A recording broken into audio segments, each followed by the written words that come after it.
Shalom, selamat pagi Bapak Ibu Saudara yang dikasihi Tuhan Yesus Kristus. Sebelum kita mendengar kebenaran firman Tuhan, mari kita berdoa. Bapa di sorga, Bapa yang maha baik, Bapa dalam nama Tuhan Yesus Kristus, Tuhan dan Allah kami yang hidup dan yang berdaulat, yang mengasihi kami selalu dengan kasih yang kekal. Terima kasih untuk hari baru ini kami ada karena kemurahan Tuhan. Saat ini kami mau mendengar kebenaran firman-Mu. Urapi kami supaya kami mengerti dan mentaati akan setiap kehendak-Mu. Dalam nama Tuhan Yesus kami berdoa. Haleluya, amin. Saudara yang dikasihi Tuhan, ayat firman Tuhan saat ini terdapat dalam 1 Tesalonika 1 ayat yang ke-9. Tertulis demikian. Sebab mereka sendiri bercerita tentang kami, bagaimana kamu sambut dan bagaimana kamu berbalik dari berhala-berhala kepada Allah untuk melayani Allah yang hidup dan yang benar. Saudara yang dikasihi Tuhan, seorang dukun yang dikenal sakti, yang sudah lama menekuni dunia okultisme, memutuskan untuk bertobat setelah mengalami beberapa pengalaman unik, yaitu merasa takut dan lemah setiap kali berjumpa dengan anak sekolah minggu yang baru pulang dari gereja. Pengalaman itu membuatnya penasaran dan mencari Tuhan. Ia pun kemudian bertobat dan terjadi revolusi identitas. Kalau dulu adalah seorang dukun, sekarang dia adalah seorang pelayan Tuhan. Ia melayani di sebuah tempat di Pulau Karimun, dekat Pulau Sumatera. Setiap kita yang mengenal Kristus, yang percaya kepada Tuhan Yesus, akan mengalami revolusi identitas. Kita yang tadinya ada dalam kegelapan, dipindahkan kepada terang. Dulunya kita adalah orang-orang yang berdosa. Sekarang kita adalah orang-orang yang dibenarkan. Dulu kita bukan kekasih Tuhan, sekarang adalah kekasih Tuhan. Dan bukan hanya soal identitas kita saja, saudara, tapi terjadi revolusi juga dalam sikap tindakan kita. Dalam 1 Tesalonika 1 ayat 9 ini dikatakan, sebab mereka sendiri bercerita tentang kami, bagaimana kamu sambut dan bagaimana kamu berbalik dari berhala-berhala kepada Allah untuk melayani Allah yang hidup dan yang benar.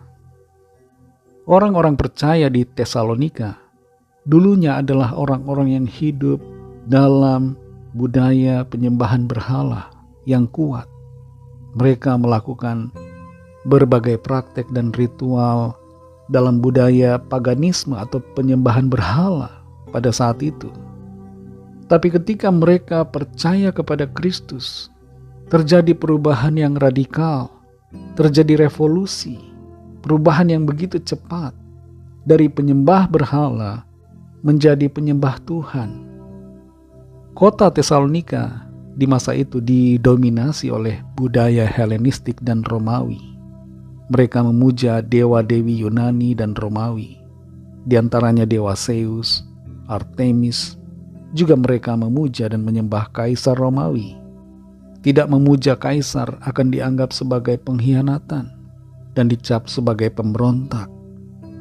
Bukan hanya penyembahan berhala yang terjadi di sana pada waktu itu, tapi ada tindakan-tindakan yang tidak bermoral, yang diakui dan dipandang biasa, seperti perzinahan, percabulan, yang dilakukan sebagai bagian dari ritual penyembahan berhala. Dalam situasi masyarakat yang demikian, orang-orang yang sudah percaya kepada Tuhan Yesus di Tesalonika mengalami perubahan total. Mereka meninggalkan penyembahan berhala dan menyembah kepada Tuhan satu-satunya yang benar, yang menyelamatkan mereka. Mereka meninggalkan kebiasaan buruk, cara hidup yang berdosa, yang selama ini mereka tidak sadari. Dan mereka hidup di dalam kekudusan, dalam ketaatan pada firman Tuhan. Saudara yang dikasihi Tuhan, pertobatan bukan hanya soal perubahan keyakinan di dalam kepala kita, tapi perubahan total, revolusi identitas, dari identitas lama kepada identitas baru di dalam Tuhan. dari cara hidup yang lama ke cara hidup yang baru, yang sesuai dengan firman Tuhan. Berapa tahun kita sudah ikut Tuhan, dan kita hanya begitu-begitu saja, masih punya cara hidup lama, tidak pernah berubah, selalu hidup dalam kedagingan, dan bukan pada ketundukan atau ketaatan pada Roh Kudus. Mari ubah sikap kita, revolusi kehidupan saudara dan saya, supaya menjadi selaras dengan identitas kita yang baru di dalam Tuhan. Roh Kudus akan menolong dan memampukan kita untuk menuruti dan melangkah di dalam kebenarannya. Mari kita berdoa. Terima kasih Tuhan Yesus Kristus, kami bersyukur Bapa untuk firman-Mu yang sudah kami dengar saat ini. Bagaimana kami belajar dari orang-orang di Tesalonika yang percaya kepadamu. Mereka meninggalkan cara hidup mereka yang lama. Terjadi revolusi yang Tuhan kerjakan dalam identitas mereka. Dan Tuhan mengubahkan mereka menjadi baru dalam cara berpikir dan cara hidup mereka.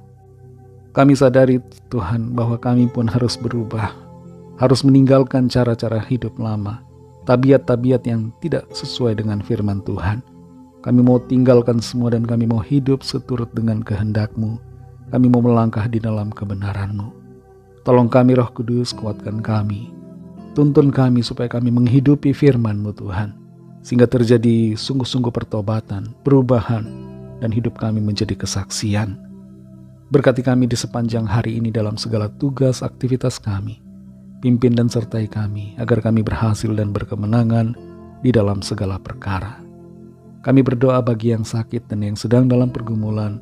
Lawatlah ya Tuhan dan nyatakan kuasa pertolongan, mujizat-Mu bagi setiap kami. Kami percaya kami alami jawaban doa. Kami alami mujizat dan pertolongan Tuhan. Dalam nama Tuhan Yesus Kristus, kami sudah berdoa dan mengucap syukur. Haleluya. Amin.